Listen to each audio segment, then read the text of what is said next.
The lungfish sleeps in the cracked mud, waiting for the rainy season.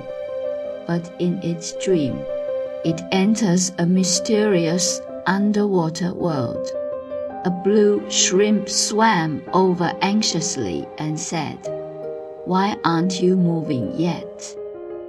"The world is always changing," the lungfish ponders. Then a land crab strolls over, smiling.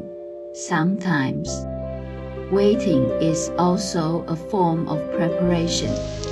The lungfish wakes up as rain falls, turning the dry mud into a pond. It finally swims out, seeing a renewed world. The lungfish recalls its dream and understands. Waiting is not wasting, but growing.